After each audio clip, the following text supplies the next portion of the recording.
ओम नमः भगवते वासुदेवाय नमः। एक समय युधिष्ठिर महाराज बोले, हे पुरुषोत्तम, आपने मुझे देवशयनी एकादशी की महिमा का गुणगान सुनाया। कृपा कर आप मुझे श्रवण मास की कृष्ण पक्ष की एकादशी की महिमा का गुणगान बताइए। इस एकादशी का नाम क्या है तथा इसको व्रत को करने की विधि क्या है और इसमें कौन से देवता की पूजा की जाती है। इस पर श्री कृष्ण भगवान बोले, हे राजन, मैं एकादशी की कथा कहता हूँ, आप ध्यान पूर्वक सुनिए। एक समय यही प्रश्न नारद जी ने भीष्म पितामह से किया था। इस पर भीष्म पितामह ने उत्तर दिया कि हे नारद जी, आपने यह प्रश्न बड़े ही लोकहित के लिए किया है। श्रवण मास के कृष्ण पक्ष की एकादशी का नाम कामदा है तथा इस व्रत में नारायण भगवान की पूजा की जाती है। जो मनुष्य इस एकादशी के व्रत में धूप, दीप, नैवेद्य आदि से भगवान विष्णु की पूजा करते हैं, उन्हें गंगा स्नान के फल से भी बड़ा फल प्राप्त होता है। यही फल सूर्य, चंद्र ग्रहण, केदार और कुरुक्षेत्र में स्नान करने से भी मिलता है। श्री विष्णु भगवान के पूजन का फल समुद्र और वन सहित पृथ्वी दान करने और सिंह राशि वालों को गोदावरी नदी में स्नान करने से जो फल प्राप्त होता है, उससे भी अधिक फल इस एकादशी के व्रत के करने से मिलता है। आभूषण से युक्त बछड़े सहित गोदान करने से जो फल मिलता है, वही फल कामदा एकादशी के व्रत के करने से मिल जाता है।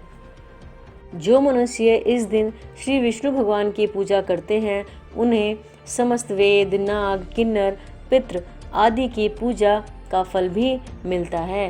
हे नारद, स्वयं भगवान ने अपने मुख से कहा है कि जो मनुष्य अध्यात्म विद्या से जो फल मिलता है, उससे भी अधिक फल कामिदा एकादशी का व्रत करने से मिल जाता है। इस व्रत के करने से मनुष्य अंतिम समय में अनेक दुखों से युक्त यमराज तथा नरक के दर्शन नहीं करता है। कामिका एकादशी के व्रत तथा रात्रि में जागरण मनुष्य को कुयोनि से बचाता है और अंत में स्वर्ग लोक को ले जाता है। जो मनुष्य इस उत्तम श्रवण माह के कृष्ण पक्ष की एकादशी को तुलसी से भक्ति पूर्वक श्री भगवान विष्णु की पूजा करते हैं, वह इस संसार सागर में रहते हुए भी इस प्रकार अलग रहते हैं, जिस तरह कमल जल में रहता हुआ भी जल से अलग रहता है। भगवान की तुलसी दल से पूजा करने से 1 भार स्वर्ण तथा 4 भार चांदी के दान के फल के बराबर है। श्री विष्णु भगवान रत्न, मोती, मणि, आभूषण आदि की अपेक्षा तुलसी दल से अधिक प्रसन्न होते हैं। जो मनुष्य भगवान की तुलसी दल से पूजा करते हैं, उनके समस्त पाप नष्ट हो जाते हैं। हे नारद, मैं स्वयं भगवान की अत्यंत प्रिय श्री तुलसी जी को नमस्कार करता हूँ। तुलसी जी के दर्शन मात्र से मनुष्यों के समस्त पाप नष्ट हो जाते हैं और शरीर के स्पर्श मात्र से मनुष्य पवित्र हो जाता है। तुलसी जी को जल से स्नान कराने से मनुष्य की समस्त यम यातनाएं नष्ट हो जाती हैं। जो मनुष्य तुलसी जी की भक्ति पूर्वक भगवान के चरण कमलों में अर्पित करता है, उसे मुक्ति मिलती है। जो मनुष्य एकादशी के दिन भगवान के सामने दीप जलाते हैं, उन्हें पितृ स्वर्ग लोक में भी सुधा पान का रस करते हैं।